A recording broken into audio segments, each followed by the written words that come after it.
오늘 저희가 함께 보실 말씀은 창세기 1장 26절, 27절 두 절 말씀입니다.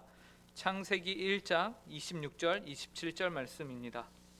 구약성경 2페이지에 있습니다. 창세기 1장 26절, 27절 말씀을 저희가 한 목소리로 함께 읽도록 하겠습니다. 함께 읽겠습니다. 시작. 하나님이 이르시되 우리의 형상을 따라 우리의 모양대로 우리가 사람을 만들고 그들로 바다의 물고기와 하늘의 새와 가축과 온 땅과 땅에 기는 모든 것을 다스리게 하자 하시고, 하나님이 자기 형상 곧 하나님의 형상대로 사람을 창조하시되 남자와 여자를 창조하시고. 아멘. 네. 오늘 이렇게 수요일 저녁에도 또 하나님의 말씀을 배우기 위해 이 자리에 찾아오신 모든 성도님들을 주님의 이름으로 환영하고 사랑하고 축복합니다. 우리 좌우 앞뒤에 계신 분들과 함께 인사 나누고 우리가 성경을 배우는 시간을 갖도록 하겠습니다. 사랑합니다. 축복합니다. 서로 인사 나누도록 하겠습니다. 네. 우리는 지난 시간에 다음과 같은 질문에 대한 대답을 배웠습니다. 무엇이냐면 들어가는 말 1번을 보시면요, 당신의 죄의 비참함은 무엇을 통해서 알 수 있습니까? 라는 질문이죠. 여러분들 혹시 기억나십니까? 저희가 첫째 주에는 살아서나 죽어서나 당신의 유일한 위로는 무엇입니까? 라는 질문에 대해서 살아서나 죽어서나 나는 나의 것이 아니요 몸도 영혼도 나의 신실하신 구주 예수 그리스도의 것입니다 라는 것이 우리에게 유일한 참된 위로다 라는 것을 우리가 함께 배웠었어요. 그리고 이러한 위로 가운데 복된 인생을 살아가기 위해서, 살고 죽기 위해 당신은 무엇을 알아야 합니까? 라고 했을 때에는 우리는 다음에 세 부분을 알아야 합니다 라면서 첫 번째, 두 번째, 세 번째를 배웠었는데, 그 중에 첫 번째가 무엇이냐면 나의 죄와 비참함이 얼마나 큰가를 우리가 알아야 한다라고 하였습니다. 그런데 우리 스스로 죄와 비참함이 얼마나 큰가를 알아야 하는데 그 사실을 어디서 알 수 있다고 우리가 지난주에 배웠습니까? 기억나십니까? 하나님의 율법에서 우리가 그 사실을 알 수 있다라고 배웠어요. 그래서 하나님의 율법에서 우리가 이 사실을 알 수 있습니다. 하이델베르크 산문답에서 그렇게 말을 했었어요. 그리고 그렇다면 두 번째 들어가는 말, 두 번째 질문을 보시기 바랍니다. 하나님의 율법이 당신에게 요구하시는 것은 무엇이며 당신은 그것들을 온전히 지킬 수 있습니까? 라는 것이에요. 저희는 지난 시간에 하나님의 율법이 저희에게 두 가지를 요구한다, 그것을 배웠습니다. 무엇과 무엇을 하나님의 율법이 우리에게 요구했습니까? 첫째는 하나님을 사랑할 것, 그것을 우리에게 요구하였다라고 했습니다. 그래서 내 마음을 다하고 목숨을 다하고 뜻을 다하여 주 너의 하나님을 사랑하라 라고 하나님의 율법이 우리에게 요구했어요. 그리고 두 번째는 무엇이냐면 내 이웃을, 그렇죠, 내 몸과 같이 사랑하라 라는 것을 또한 요구했습니다. 이 두 가지는요, 구약이 말하고 있는 그 율법을 하나님이신 예수 그리스도께서 두 가지로 확 줄여서 우리에게 가르쳐 주신 것이죠. 하이델베르크 오문에서는 당신은 이 모든 것을 온전히 지킬 수 있습니까? 라고 물어보는데요, 그것에 대한 대답은요, 아주 단호하게 아닙니다 라고 해요. 우리는 이 모든 것을 지킬 수 없습니다 라고 아주 단호하게 말해요. 왜 그러냐? 나에게는 본성적으로 하나님과 이웃을 미워하는 성향이 있습니다 라고 고백하고 있는 것이죠. 이로써 하나님을 사랑하고 이웃을 사랑하라는 율법의 요구를 우리가 지킬 수 없다라는 것까지 우리가 지난 시간까지 살펴보았습니다. 자, 그렇다면 이제 본성적으로 하나님을 미워하고 이웃을 미워하고 이런 성향을 우리가 가지고 있는데, 우리는 자연스럽게 그러면 이런 성향이 누구 때문에, 누구로부터 시작한 것이지? 라는 것을 우리가 생각하지 않을 수 없는 것이죠. 우리의 이러한 성향은 어디로부터 온 것인가? 라는 질문으로 우리가 들어가게 되는 것이에요. 여러분은 어떻게 생각하십니까? 이러한 성향이 어디로부터 온 것 같습니까? 하나님을 미워하고 이웃을 미워하는 성향은 어디서부터 시작된 것일까요? 그래서 이 질문을 이제 다른 표현으로 바꾸면은 1페이지 중간에 뭐라고 적혀 있냐면요, 어디서부터 잘못되었는가 라는 것입니다. 도대체 어디서부터 이게 고장이 난 것인가 라는 것이죠. 인류는 어디서부터 잘못된 것일까요? 역사 가운데 몇몇 사람들이요, 이 원인을 하나님으로부터 찾고자 했습니다. 그래서 이러한 사람들의 반응은요, 이러한 사람들의 하나님으로부터 잘못을 추구하고자 하는 사람들의 이러한 반응은 어쩔 수 없어요. 왜 그래요? 이미 우리가 답을 알고 있잖아요. 우리 안에는 하나님을 미워하는 마음이 이미 있기 때문에 하나님부터 먼저 잡고 싶은 것이죠. 그런데 태초에 하나님이 인간을 창조하신 그 장면을 우리가 자세히 들여다보면은 과연 하나님 때문인가를 우리가 찾아볼 수 있는 것이죠. 자, 하나님이 태초에 인간을 창조하신 사건이요, 창세기 1장에 나와 있는데, 저희가 강의 한 1페이지 가운데 보시면요, 그 박스 안에 말씀이 들어가 있습니다. 이 말씀 총 3구절인데요. 이 중에서 첫 번째 거 2구절 하고 그 다음에 31절도 저희가 연달아서 읽도록 하겠습니다. 26, 27절 먼저 읽겠습니다. 시작. 하나님이 이르시되 우리의 형상을 따라 우리의 모양대로 우리가 사람을 만들고 그들로 바다의 물고기와 하늘의 새와 가축과 온 땅과 땅에 기는 모든 것을 다스리게 하자 하시고, 하나님이 자기 형상 곧 하나님의 형상대로 사람을 창조하시되 남자와 여자를 창조하시고. 자, 창세기 1장 31절도 함께 읽겠습니다. 시작. 하나님이 지으신 그 모든 것을 보시니 보시기에 심히 좋았더라. 저녁이 되고 아침이 되니 이는 6째 날이니라. 하나님은 인간을 창조하실 때 누구의 형상을 따라 창조하셨다라고 말하고 계시죠? 바로 하나님 자신의 형상을 따라 창조하였다라고 해요. 하나님 자신의 형상을 따랐다는 것, 그 안에는 어떤 의미가 들어있을까요? 그 말 안에는 하나님의 형상으로 지음을 받았다? 그러면은 결함이 없고 부족함이 없고 오히려 부패성이 전혀 있을 수가 없는 그러한 상태다라는 것이죠. 여러분 상상을 해보십시오. 그러한 상태가 상상이 되십니까? 여러분이 하나님의 형상이라고, 하나님의 형상으로 지음을 받았다고 했는데 여러분 안에 어떠한 부족함이 없다. 와, 이거는 정말로 상상조차 하기 힘든 것이죠. 그런데 성경은 이렇게 말합니다. 하나님의 형상을 따라 사람이 창조되었다라고 말해요. 그렇기 때문에 31절에서 하나님이, 그 완벽하신 하나님이 자신이 지어놓은 이 세상을 바라보시면서 뭐라고 하시죠? 좋아도 너무 좋으니까 심히 좋았더라 라고 말씀하고 계시죠. 심히 좋았더라 라고 말씀하세요. 그러므로 인간은 하나님의 형상이며, 이 말은 하나님이 어떤 분이신가를 나타내는 하나님의 반영체다. 그러니까 인간을 보면은, 태초의 인간을 보면 누구를 볼 수 있을까요? 그 안에서 하나님의 형상을 볼 수 있는 것이에요. 하나님이 어떤 분이시구나, 이것을 알 수 있게끔 인간이 창조가 되었다. 이것이 원래 정상적인 인간의 상태였다라는 것이에요.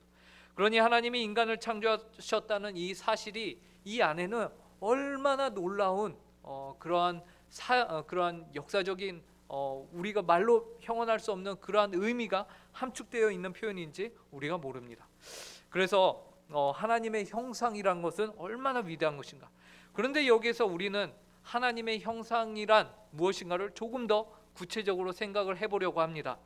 단순히 우리가 하나님의 형상이다 라고 말할 때에 넓은 의미의 하나님의 형상이 있고요, 좁은 의미의 하나님의 형상이 있습니다.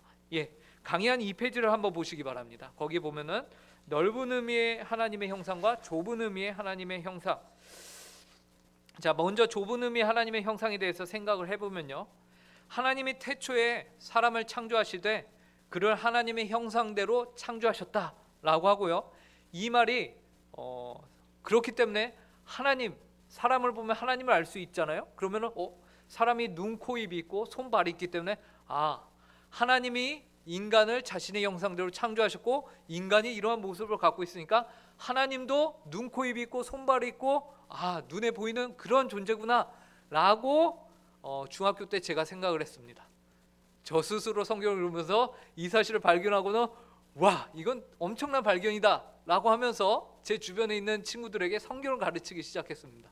근데 나중에 성경을 알고 나서, 그리고 성경을 다른 분으로부터 배우면서, 이제 그러니까 혼자 성경을 열심히 배우는 것도 너무나도 소중한데 그것보다 더 중요한 게 뭐냐면 제대로 알고서 배워야 돼요. 그래서 우리가 수요 성경 공부에 참여하고 주일 예배를 통해서 설교를 통해서 하나님의 말씀을 배우고 하는 일들이 너무나도 중요합니다. 그래서 나중에 제가 성경 공부를 배우고 보니까 어떻습니까? 하나님은 영이세요. 손발 눈에 보이지도 않으시고 우리가 감히 만질 수도 없는 그런 분이시죠. 거룩하시고 의로운 분이시란 말이에요. 그래서 그제서야 제가 알고는 그래서 어떻게 했을까요? 굉장한 부끄러운 가운데 혼자서 이렇게 지내야 했었죠. 어쨌든 그래서 하나님은 영이시기 때문에 육신이 없으시고 눈에 보이지도 않으신다는 사실인데 그분이 그분의 형상으로 우리를 지으셨다? 그럼 이건 도대체 무슨 말이냐라는 것이 형상이라면서요. 근데 왜 눈에 보이지 않느냐라는 것이죠. 그래서 여기에서 말하고 있는 형상이 무엇인지 우리가 먼저 살펴봐야 하는 것이. 그런데 그 형상이 무엇이냐? 에베소서 4장 24절에서 이렇게 말합니다.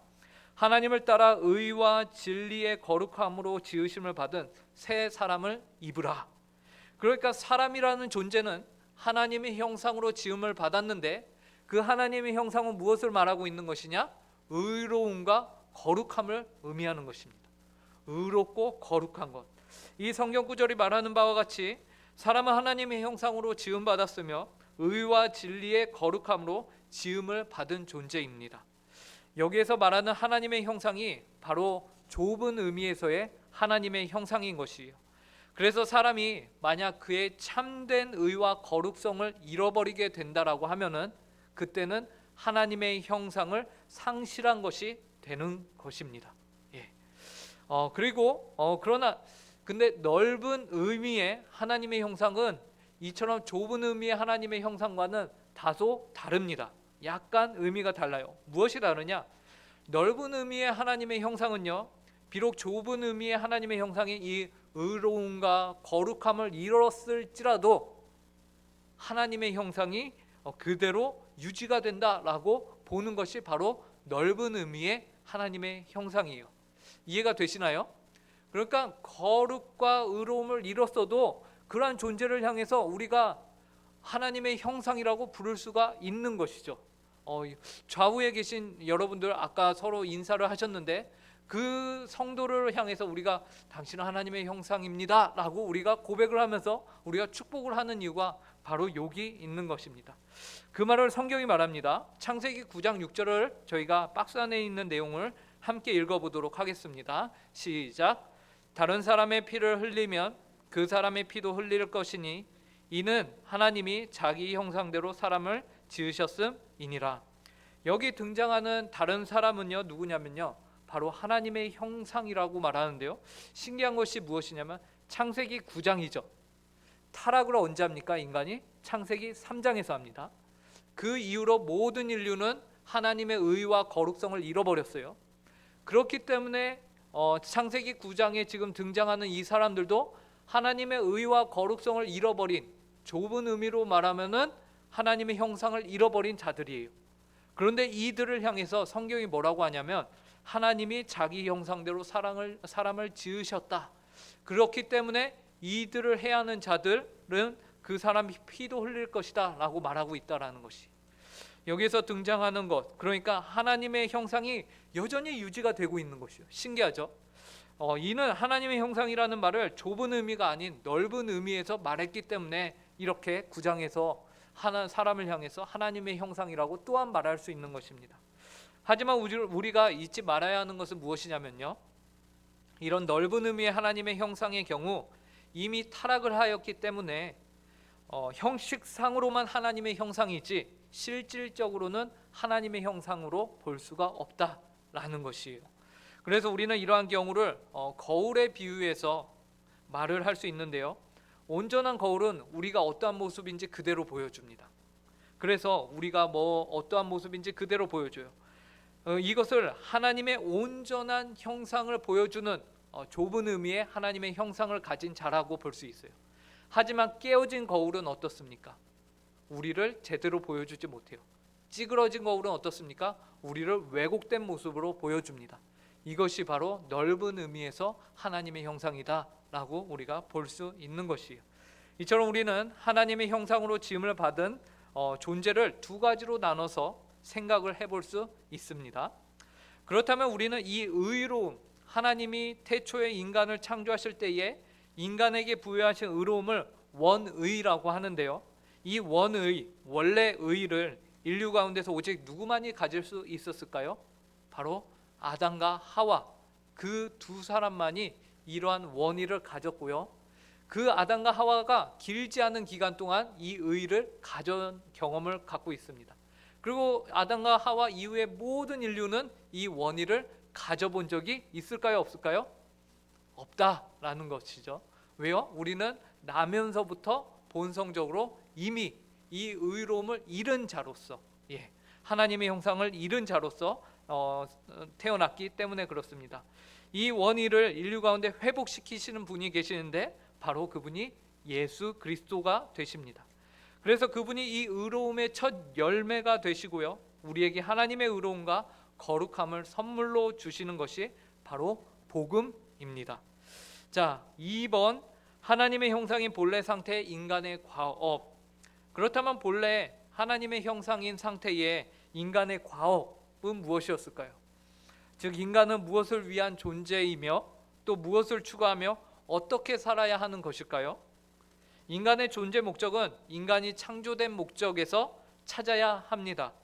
결코 이 세상을 살다가 중간에 필요한 것 혹은 중간에 저거 좋아 보이는데 그것을 인간의 목적으로 살아서는 안 된다는 것이에요. 그렇다면 원의를 가졌던 하나님의 의와 거룩함으로 창조를 받은 당시의 인간의 그 과업, 인생의 목적은 무엇이었을까요? 여러분 강의안을 보시면은 몇 가지로 분류를 해서 적어놨습니다. 첫 번째는 하나님을 아는 것이 인간의 과업입니다. 여기서 하나님을 안다는 것은 지식적으로만 아는 것이 아니고요, 서로를 직접 경험을 통해서 알아가는 것, 그것을 의미합니다. 어떻게 보면 연애를 하면서 알던 것이 아니라 실제로 결혼을 하고서 한 이불을 덮고 한 밥상에서 삼시세끼 밥을 같이 먹으면서 알아가는 것, 아침 저녁으로 붙어 있으면서 상대를 아는 것, 바로 이러한 알을 의미합니다. 어떻게 보면 연애는요, 여러분들 다들 해보셔서 아시겠지만 어떻게 보면 다 연기자로 살지 않습니까? 그죠? 어느 정도 연기를 하면서 살아요. 연애할 때는 그렇습니다. 왜요? 잘 보여주기 위해서 그렇잖아요. 저도 연기를 꽤 많이 했습니다. 쥐뿔 아무것도 없는 백수 생활을 3년 정도 했었는데 그 당시에 제가 저희 아내와 이제 교제를 하고 했던 것은 연기를 잘했기 때문이죠. 그래서 저는 이제 결혼에 성공을 했고, 저는 저만 연기를 한 줄 알았는데 결혼을 하고 보니까 어떻습니까? 상대도 연기를 했더라고요. 어떤 연기를 했느냐? 그것은 이제 나중에 따로 간식을 사갖고 오시는 분들에게만 제가 알려드리도록 하겠습니다. 어쨌든 이처럼 하나님을 아는 것이요, 하나님의 의와 거룩함으로 지어진 사람의 첫 번째 임무입니다. 과업입니다. 그런데 그것은 단순히 지식적으로 아는 것이 아니라 서로 살을 부대끼며 함께 깊이 있게 알아가는 것, 경험을 통해서 알아가는 것, 그것을 의미해요. 자, 두 번째는요, 무엇이냐면 마음으로 사랑하는 것입니다. 이는 율법이 우리에게 요구하는 바죠. 하나님을 사랑하라 라고 율법이 우리에게 요구했습니다. 목숨을 다하고 뜻을 다하여 하나님을 사랑하라. 우리가 하나님을 제대로 안다면 하나님을 사랑하는 것은 너무나도 자연스러운 일이 될 것입니다. 그죠? 우리가 제대로 안다면. 왜냐하면 하나님을 안다는 것은 그분이 나를 위해서 하신 그 놀라운 일들, 십자가의 그 사건들을 우리가 아는 것이기 때문에 그 사랑을 우리가 진실로 안다면은 그 하나님을 사랑한다는 것은 너무나도 자연스럽고 쉬운 일이 될 것이에요. 그래서 하나님의 원의를 가진 이는 마땅히 하나님을 사랑하는 것이 합당합니다. 그래서 하나님을 사랑하는 것, 이것이 두 번째예요. 그리고 세 번째는 무엇이냐면 그 하나님과 동행하는 것입니다. 동행하는 것이요. 사랑하는 이는 늘 함께 동행하는 것. 그래서 이 세상을 하나님 없이는 내가 살아갈 수 없습니다 라는 고백을 가지고서 살아가는 것이죠. 오늘날 우리는 그리스도를 통해서 하나님의 형상이 회복된, 즉 그리스도로 하나님의 의와 거룩함을 값없이 물려받아서 이 의로움과 거룩함을 회복된 상태에 살아가는 성도 아닙니까? 그렇다면 우리는 얼마나 그분과 동행하기 위해서 살아가는가 스스로에게 질문을 해봐야 하는 것이죠. 여러분들은 오늘 하루 하나님을 얼마나 많이, 얼마나 깊이 생각을 해 보셨습니까? 혹은 오늘 하루 분주해 갖고 하나님 생각은커녕 겨우 수요 성경 공부에 나오는 것이 겨우 나오신 분들도 있지 않으십니까? 우리는 집에서도 열심히, 그리고 내가 있는 직장에서도 열심히 누구와 동행하며 누구와 함께하기 위해서 노력해야 합니까? 바로 하나님과 함께 동행하기 위해서 우리는 노력해야 한다라는 것이에요. 이것을 위해서 우리가 성경을 읽고 끝나는 것이 아니라 그 가운데서 하나님이 어떤 분이신가를 찾고, 또 그 하나님을 아는 지식 가운데서 하나님과 동행함으로 세상의 모든 것들을 우리가 이 말씀을 기준으로, 하나님과 동행함을 기준으로 바라볼 수 있어야 합니다. 그래서 이러한 사건과 이러한 것들은 무엇이 그릇되고 잘못됐는지 내 자신의 지식이 아니라 바로 나와 동행하시는 하나님의 지식을 가지고서 그런 것들을 분별할 줄 알아야 한다라는 것이죠. 이러한 하나님 편에서 생각하고 사고하는 것 없이 철저히 하나님과 동행하지 않고 내 힘과 내 능력과 내 판단력으로만 세상 사람들의 가치관과 개념으로 똑같이 살아간다면은 그것은 하나님이 이 문제에 있어서는 주님 잠시 뒤로 물러나 주십시오 라는 말과 똑같다라는 것이에요. 결국에는 뭐예요? 내 힘으로 살겠다, 하나님과 동행하지 않겠다라는 것이기 때문에 그렇습니다. 이 세상에서요, 하나님의 주권 아래 속하지 않는 영역은 단 하나도 없다라고 했습니다. 그런데 우리는 마치 이 부분에서 내가 원하는 그 한 부분만큼은 주님 물러나 주십시오라고 말하는 경우가 많은데요, 우리는 그때에 과연 내가 하나님과 동행하는가 다시 한번 돌아봐야 할 것입니다. 이것이 하나님의 형상인 원상태의 인간이 이루어야 하는 과업의 세 번째입니다. 마지막입니다. 마지막은 무엇일까요? 찬양과 영광을 돌리는 것입니다. 우리는 성경의 여러 본문들과 또 웨스트민스터 신앙 고백을 통해서 잘 알고 있죠. 우리의 인생의 목표가 바로 하나님을 영화롭게 하고 그분을 영원토록 즐거워하는 것이다 라는 것을 잘 알고 있습니다. 이처럼 우리가 하나님을 찬양하고 그분께 영광을 돌리는 것. 그래서 우리가 정리를 해보면요, 하나님의 형상인 본래 인간의 상태에서는 어떤 일을 해야 되냐?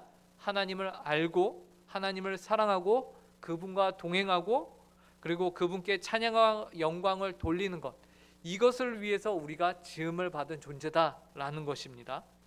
그리고 중요한 것은요, 이 모든 일들을 하는데 우리가 어떻게 할 것인가에 대해서 우리가 고민을 해봐야 한다라는 것인데요, 우리가 살아가는 모든 세상의 모든 요소들 가운데서 우리가 이러해야 한다라는 것입니다. 기독교에서는요, 이것을 문화 명령이라고 부릅니다, 여러분. 즉 이 세상과 피조물 모든 것들이 속해 있는 것이 무엇이죠? 바로 문화입니다. 그죠? 우리의 삶의 모든 영역들을 우리가 무엇이라고 부르냐면 문화라고 불러요. 그래서 우리의 삶의 모든 영역들 가운데서 우리가 하나님을 알기를 원하고 그리고 하나님을 사랑하고 하나님과 동행하고 하나님을 영화롭게 하는 일을 우리가 추구해야 된다라는 것이에요. 그래서 여기에는 여러 가지 영역들이 포함이 되는 것이죠. 이 중요한 일들을 위해서 하나님이 우리를 부르셨어요. 창세기 1장 28절 말씀을 저희가 함께 읽어보도록 하겠습니다. 함께 읽겠습니다. 시작. 하나님이 그들에게 복을 주시며 하나님이 그들에게 이르시되 생육하고 번성하여 땅에 충만하라. 땅을 정복하라. 바다의 물고기와 하늘의 새와 땅에 움직이는 모든 생물을 다스리라 하시니라. 하나님께서는 사람을 하나님의 형상으로 지으시면서 그들에게 생육하고 번성하여 땅에 충만하라, 땅을 정복하라, 모든 피조물들과 생물을 다스리라 라고 하셨어요. 말 그대로 하나님의 대리 통치자로 너희를 세우겠다라는 것이죠. 그래서 너희는 나 대신에 이 모든 만물을 너희가 주관하고 다스려야 할 책임이 있다라는 것이에요. 그래서 가장 먼저는 무엇을 말합니까? 너희가 이 땅 가운데서 생육하고 번성하라 라고 하죠. 그래서 우리가 가정을 이루고 자녀를 낳아 하나님의 형상들이 이 땅에 충만케 되도록 우리가 그 일에 힘쓰는 것입니다. 또 한 가지는 이 땅을 하나님을 대신하여 다스리고 정복하는 일이에요. 여기서 몇몇 사람들이 오해를 하여서 내 마음대로 내가 힘과 능력을 가지고서 내가 원하는 대로 모든 자원들을, 자연 만물들을 사용할 수 있다. 인류는 그러한 힘과 능력이 있다. 그러한 자격이 있다라고 생각하는 것인데요. 그것은 철저히 틀린 해석입니다. 그죠? 하나님께서는 이것들을요, 우리가 마음대로 사용하라고 하신 것이 아니라 그 안에서 조화를 이루라, 그것을 잘 가꾸어라, 다스려라 라는 것입니다. 왜요? 그것을 통해서 결국에는 그 모든 자원과 만물들이 무슨 일을 할 수 있게끔 우리가 그것을 가꾸어야 하냐? 바로 하나님을 영화롭게 하는 일을 그 자체가 만들어낼 수 있도록 우리가 그 일에 힘써야 한다라는 것이에요. 그러기 위해서는요, 굉장한 지혜가 필요합니다. 그죠? 만약에 우리가 자연을 파괴함으로 인하여서 그로 인하여 많은 생태계의 변화가 일어나고 안 좋은 영향력들로 인하여서 질병이 일어나고 사람들이 해를 입는다, 그것이 하나님을 영화롭게 하는 것일까요? 결코 그럴 수 없는 것이죠. 그렇기 때문에 우리가 한 가지의 산업을 일으킨다라고 하였을 때도 그 안에는 굉장한 많은 고민과 이것이 결국에는 파급적인 효과들까지 우리가 생각을 하고 진행을 해야 된다라는 것입니다. 우리가 원자력을 개발한다라고 하였을 때에도 그것으로 인하여서 혹시 우리가 많은 사람들이 그 피폭되는 양으로 인해서 몸에 해를 입게 되는 것은 아닌가, 그런 것들까지 우리가 다 조심하면서 하나씩 이루어가야 된다라는 것입니다. 그렇기 때문에 이것을 우리가 문화 명령이라고 하는 것입니다. 삶의 모든 요소가 다 하나님 앞에 올바르도록 하나님의 이름을 영화롭게 하도록 고민하고 그 안에서 아주 진지하게 일을 이루어 나가야 하는 것이죠. 즉 하나님의 뜻에 합당한 사회를 우리가 만들어 가야 된다라는 것입니다. 자, 이쯤 되면 우리가 한 가지를 알 수 있습니다. 그것은 무엇이냐면 이러고 보니까 인간의 악하고 패역한 상태가 하나님으로부터 온 것은 아니다. 왜요?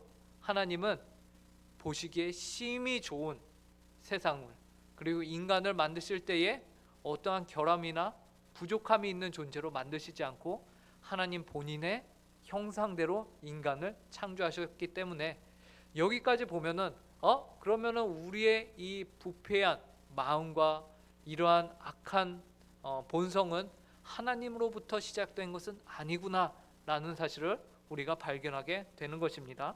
그래서 하이델베르크 육문답에서는요, 지금까지 우리가 본 내용을 다음과 같이 정리하고 있는데요, 저희가 이 문답을 함께 읽을 텐데요, 제가 여러분들에게 묻고 여러분들이 답을 해주시면 감사하겠습니다. 제가 묻겠습니다. 3페이지입니다. 그러면 하나님께서는 사람을 그렇게 악하고 패역한 상태로 창조하셨습니까? 아닙니다. 하나님은 사람을 선하게, 또한 자신의 형상 곧 참된 의와 거룩함으로 창조하셨습니다. 이것은 사람으로 하여금 자신의 창조주 하나님을 바르게 알고 마음으로 사랑하며 영원한 복락 가운데서 그와 함께 살고 그리하여 그분께 찬양과 영광을 돌리기 위함입니다. 그렇다면 우리는 다음 질문으로 넘어갑니다. 그 질문은 무엇이냐면, 그렇다면 이 사람의 부패함은, 이 부패한 본성의 출처는 어디냐라는 것이죠. 오케이, 하나님은 아니다. 그렇다면 어디냐라는 것이죠. 창세기 3장은 우리에게 그 질문에 대한 대답을 해주는 아주 모범적인 교과서입니다. 창세기 3장에서는요, 무엇이 나오냐면 아담의 불순종이 등장을 합니다. 자, 성경은 사람의 이 부패한 본성은 아담의 불순종으로부터 왔다라고 말하고 있습니다. 여러분, 우리가 잘 아는 대로 하나님께서는 에덴 동산을 지으시고 그곳에 사람을 창조하시죠. 그리고 사람을 그곳에 로버트가 아닌 한 인격체로서, 스스로 결정할 수 있는 존재로서, 하나님과 같은 존재로서, 하나님의 형상으로서 선과 악을 알게 하는 나무를 그 가운데 심으십니다. 그렇기 때문에 선악과가 존재하는 것은 그 인간이 결정할 수 있는 존재가 되는 것이에요. 그리고 이 세상에 결정한다는 것은 그가 자유의지, 스스로의 의지를 가지고 있는 인격체이다라는 것을 말합니다. 그죠? 스스로 결정할 수 없는 것은 인격체가 아니에요. 그것은 무엇입니까? 로버트죠. 그렇기 때문에 하나님은 인간을 진정한 인격체로 만드시기 위해서 선악과를 두셨어요. 그리고 그 선악과를 통해서 하나님이 원하시는 것은 이것입니다. 그 선악과를 하나님은 시금석으로 사용하고자 하였던 것이에요. 시금석이 무엇입니까? 이 금이 진짜인가 가짜인가를 판별할 때 쓰는 이제 가루라고 하거든요. 돌 같은 것들. 근데 하나님을 의존하면서 하나님의 뜻에 따라서 온 세상을 정말로 내가 만든 나의 형상대로 만든 인간이 그대로 다스리는가? 이것에 대해서 하나님이 보고 싶었던 것이죠. 그런데 결과는 너무나도 참혹했습니다. 여러분들이 다들 잘 아시는 대로 아담과 하와가 이 일에 제대로 통과를 했을까요? 하나님께서는 생명나무를 포함해서 어느 정도 모든 나무의 실과를 먹을 수 있게 하셨는데 단 하나 선악과는 먹지 말라고 하셨죠. 그것을 먹는 날에는 너가 정령 죽으리라. 그런데 만약 어느 정도 일정 기간 동안 아담과 하와가 선악과를 안 먹었다면은, 혹은 그들이 선악과를 먹기 이전에 생명나무의 실과를 먹었더라면은 그 시험은 끝나는 것이었습니다. 그죠? 그래서 그 이후에는 하나님이 영원한 생명을 그들을 향해서 준비하고 계셨어요. 그런데 아담과 하와가 그 시험을 통과하지 못했다라는 것이죠. 그래서 결국에는 선악과를 따먹었습니다. 이 선악과를 따먹음으로써 이들의 태도가 무엇을 증명하게 되었죠? 진실로 하나님을 의존하지 않고 하나님의 뜻을 따르지 않음으로써 내가 온 세상을 다스리겠다라는 것을 이들이 증명해 버려요. 결국 하나님을 떠나는 존재가 된 것이죠. 그 결과 어땠습니까? 여러분들이 잘 아시는 대로 아담과 하와는 이제 사단의 말을 들었고 그 사단의 꾀임에 넘어갔고 결국 하나님으로부터 죄의 결과를 받게 되죠. 예. 그 결과가 무엇이었습니까? 크게 두 가지로 다가옵니다. 하나는 형벌이고 다른 하나는 형벌로서의 궁극적인 사망이 그들에게 임하였고, 다른 하나는 그 죄의 부패성이 그들 가운데 남아있게 된 것이에요.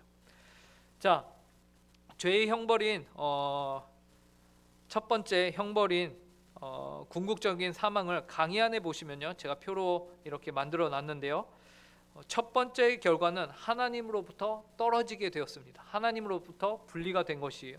이것은 무엇을 의미하냐면 영적인 죽음을 의미합니다. 그리고 2차적인 결과로서는 이 세상에서 고생하며 살다가 죽게 됩니다. 육신적인 죽음이 또 임하게 되는 것이고요. 세 번째는 무엇이죠?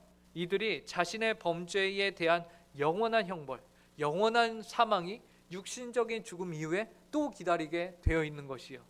그래서 이들 가운데 죄의 형벌인 궁극적인 사망이 이들의 삶 가운데, 온 인류의 삶 가운데 정해졌다라는 것이요. 이뿐만이 아니죠. 또한 부패한 심령이 그들 가운데 자리 잡습니다. 그래서 부패한 심령은 하나님을 미워하여 자신의 창조주를 그 마음에서 밀어냅니다. 그리고 그 결과 자기 자신을 더욱더 사랑하게 되는 것이죠. 하나님은 밀어내고 자기는 사랑해요.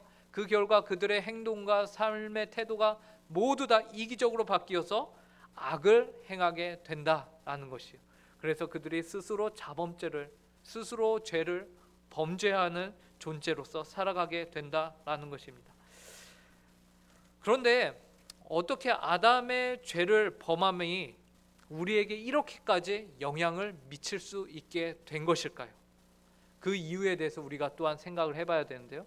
아니, 아담이 죄를 지은 건 그가 죄를 지은 거지 왜 내가 그 죄의 책임을 져야 되냐라고 따질 수 있는 거 아닙니까? 따지고 싶지 않습니까? 저는 따지고 싶었는데 여러분들은 너무 착하셔서 아니실 수 있겠지만 그 이유는요, 성경은 우리에게 대표성의 원리를 말해주고 있습니다. 대표성의 원리가 무엇이냐면요, 바로 아담이 우리 인류의 대표자로서 그가 범죄함으로 그 범죄함의 결과가 우리에게 그대로 적용이 된다라는 것입니다. 이 대표성의 원리를 로마서 5장에서 바울은 아주 구체적으로 하나씩 얘기를 하고 있는데요, 저희가 강의한 4페이지 위쪽에 있는 표를 보시면은 바울이 이렇게 말하고 있는 것을 보실 수 있습니다. 자, 12절 상반절에서는 바울이 이렇게 말해요. 한 사람으로 말미암아 죄가 세상에 들어오고 죄로 말미암아 사망이 들어왔다라고 말하죠. 16절 중반절에서는 심판은 한 사람으로 말미암아 정죄에 이르렀으나라고 말합니다. 17절 상반절에서는 한 사람의 범죄로 말미암아 사망이 그 한 사람을 통하여 왕노릇하였다라고 말하고요.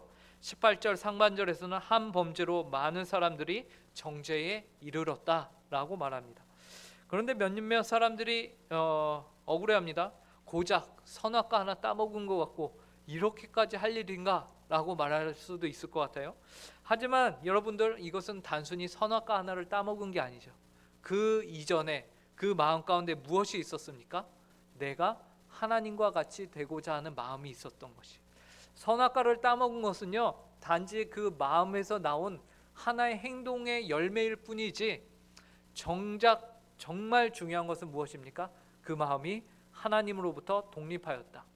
생명이 되신, 나의 존재의 이유와 근원이 되시는 하나님으로부터 떨어져 나오기로 결심하였다. 결단하였다. 나 스스로가 하나님이 되고자 하였다라는 것이 진짜 큰 문제입니다. 예, 그래서 정말로 우리가 심도 있게 살펴봐야 하는 것은 그 선악과를 따먹은 행위 이전에 그 아담과 하와가 가졌던 마음의 태도라는 것입니다. 자, 어떤 사람들은 그래도 그렇지, 이 대표성의 원리 마음에 안 드는데 라고 말하는데, 우리가 살아가는 세상은요, 의외로 이 대표성의 원리 가운데 세상이 돌아가고 있습니다. 예, 여러분들 잘 아시는 대로, 제가 대표성의 예를 몇 가지 적어놨는데, 지난주에 한 기업의 CEO가 SNS에 어떠한 사진과 메시지를 남겼는데, 그 메시지 하나로 그 기업의 주가가 폭락을 하였습니다. 그러면 여러분, 이것을 우리는 보면서 뭐라고 하죠? 오너 리스크라고 하죠. 그 기업의 대표가 이러한 리스크를 가지고서 했기 때문에 그 기업의 주주들은 모두 다 피해를 같이 입게 되는 것이에요. 세상은 이러한 방식으로 돌아가고 있습니다. 이미 이러한 방식으로 돌아가고 있었던 것이에요. 또 어느 건설 현장의 부실 시공으로 어떻게 됐습니까? 그 건설 회사를 모두 다 떠나가라 라고 말하고 있습니다. 우리 당신들과 계약을 다 파기하겠다. 우리가 위약금을 물더라도 당신들과는 더 이상 일을 할 수 없다. 근데 문제는 뭐예요? 그 기업 밑에 있던 하청업체들까지 일자리를 다 잃게 된 것이. 그죠? 이 또한 대표성의 원리로 세상이 돌아가고 있는 것이. 그죠? 또 무엇이 있습니까? 대선, 요즘 대선으로 아주 시끌벅적한데 대선 후보들의 한마디 한마디에 의해서 뭐가 결정이 되죠? 그 당의 위기가 왔다가 떠나갔다가 왔다가 하는 것을 볼 수 있어요. 그 당에 속한 모든 의원들과 그들도 한 배를 타게 된 것이죠. 이처럼요, 우리가 사는 세상은요, 이미 대표성의 원리 가운데 살아가고 있는 세상입니다. 우리는 누구의 대표성 아래에 있었습니까? 바로 아담 한 사람의 대표성 아래 우리 온 인류가 부패한 본성을 가지고 태어난 그러한 자들이다라는 것을 말하는 것이에요. 결국 인류의 부패성은 어디서 왔다는 것입니까? 바로 인류의 시조인 아담과 하와로부터 오게 되었다라는 것을 말하고 있습니다. 아담과 하와의 죄를 범함에서 하나님과의 분리가 이루어져서요, 영적인 사망이 우리의 삶 가운데 오게 되었고, 그것이 현실로 일어나게 된 것일 뿐이에요. 즉 우리의 부패성은 하나님의 창조에서 일어난 것이 아니라 하나님으로부터 어떠한 원인도 찾을 수 없고, 오히려 하나님의 창조와 인류를 향한 그분의 뜻에서는 우리가 선함만을, 하나님의 은혜만을 우리가 발견하고요, 오히려 우리가 그분의 선함과 그 의도에서 떠나감으로 인해서 이제 그 부패성이 생겨나게 되었다라는 것이죠. 이러한 사실을 하이델베르크 칠문에서는 다음과 같이 말합니다. 이것도 제가 묻고 여러분들이 답을 해주시기 바랍니다. 칠문: 그렇다면 이렇게 타락한 사람의 본성은 어디에서 왔습니까? 우리의 시조 아담과 하와가 낙원에서 타락하고 불순종한 데서 왔습니다. 그때 사람의 본성이 심히 부패하여 우리는 모두 죄악 중에 잉태되고 출생합니다. 이처럼 우리의 본성의 부패함은 모두 우리의 죄악 중에서 잉태되고 출생한다라는 것입니다. 자, 3번 본성의 부패성의 정도, 얼마나 부패하였는가? 그러면 이제 우리가 갖게 되는 질문은 이것입니다. 우리의 본성의 부패성의 정도가 어느 정도이길래, 얼마나 부패했길래 1번 자연적인 선과 소시민적인 선. 먼저 신기한 것은요, 우리가 타락한 이후에도 자연적인 선 그리고 소시민적인 선, 그러니까 우리가 이 세상을 살아가면서 생각했을 때에 모든 사람들이 납득할 만한 선한 행동을 한다라는 것입니다. 우리가 이미 부패한 자들이고 하나님의 형상을 잃은 자들임에도 불구하고 우리가 선을 행해요. 그렇게 살라고 하나님이 아닌 다른 모든 종교들이요, 그것을 강조하면서 가르치고 있어요. 자비를 베푸십시오. 예. 그렇게 남을 인으로서 대하십시오 라면서 그렇게 가르치면서 이 세상의 모든 종교가요, 선을 행합니다. 신기하죠? 하나님의 의와 거룩함을 잃은 부패한 심령도 여러분 부모님을 공경할 줄 알고요, 자녀를 사랑할 줄 압니다. 이웃을 향해서는 따뜻한 정을 나누기도 합니다. 그리고 나라를 위해서는요, 자신을 헌신합니다. 목숨을 걸고 나라를 위해서 헌신합니다. 그래서 우리 본성이 부패하였다는 우리가 악한 행동만을 일삼는 존재는 아니라는 것을 우리가 발견하게 되는 것이에요. 그죠? 우리는 이미 하나님의 형상을 잃었음에도 불구하고 우리가 완전히 사탄 마귀 같은 존재는 아니라는 것이에요. 이것이 무엇을 의미할까요? 그것은 우리가 사람들 사이에서 상대적으로 인정을 받을 수 있다라는 것을 의미합니다.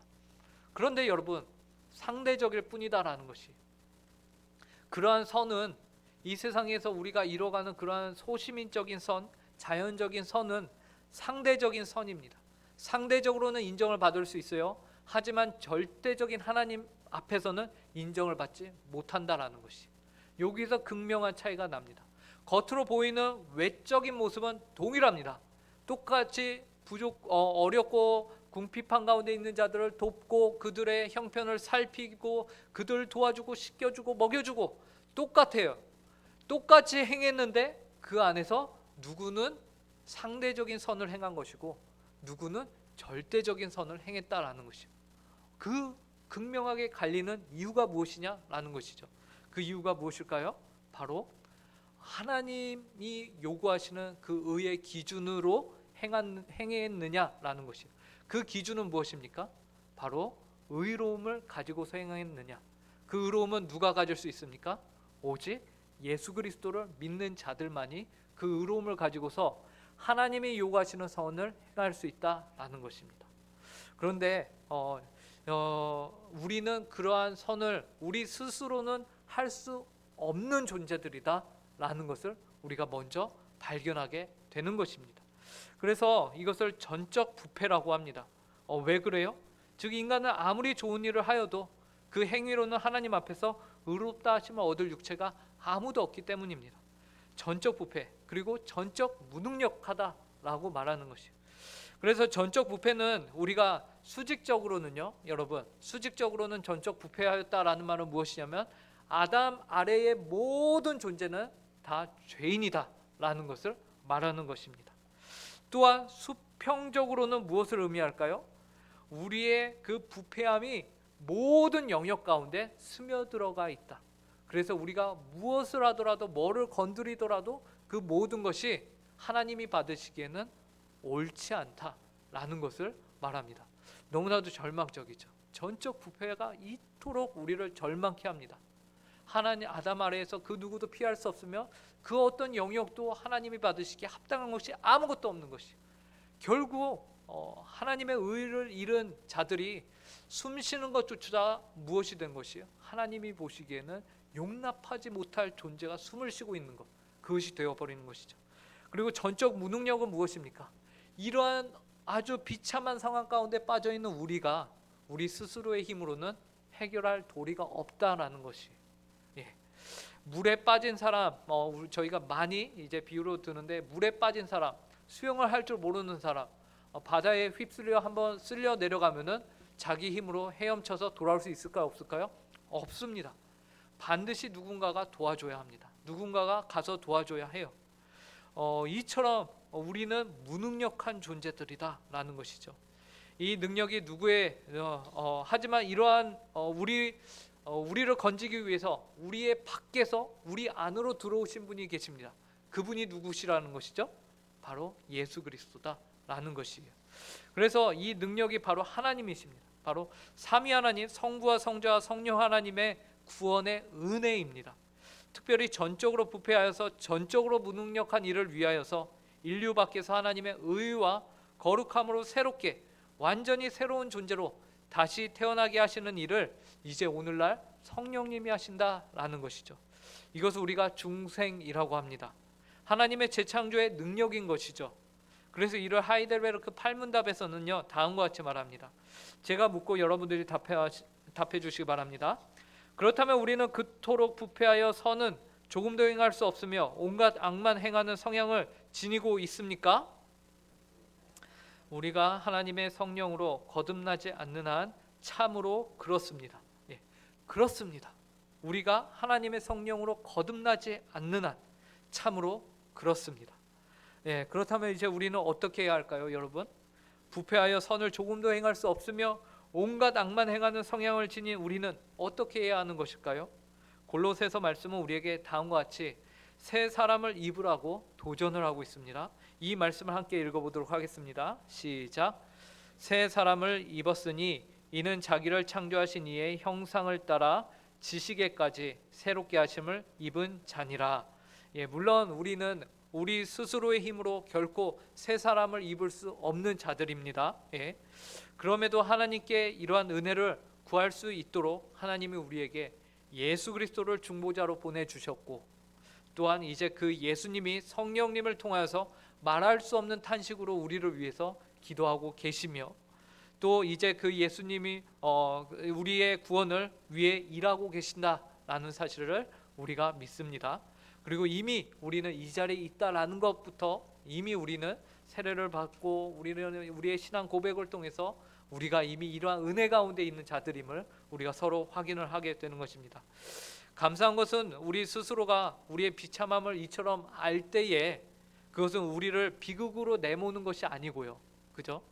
하나님의 은혜라는 사실을 우리가 오히려 깨닫게 되고 우리가 하나님의 은혜가 무엇인가를 더욱더 깊이 우리 마음 가운데 새길 수 있는 기회가 된다라는 것이죠. 그래서 이미 받은 우리의 구원의 은혜가 우리 안에서 더욱더 견고해지는 그러한 일들을 우리가 경험해 가는 것입니다. 자, 나가는 말을 함께 읽고 강의를 마치도록 하겠습니다. 1번 함께 읽겠습니다. 시작. 하나님은 우리를 비참한 존재가 아닌 하나님의 형상을 따라 의와 거룩함으로 창조하셨습니다. 인간의 패역한 상태와 비참한 본성은 인간의 타락의 결과입니다. 네. 2번, 우리는 스스로의 힘으로는 결코 선을 조금도 행할 수 없는 성향임을 인정하고 하나님의 성령으로 거듭나는 은혜를 더욱 사모하여 그분을 의지해야 합니다. 네. 기도하고 마치도록 하겠습니다.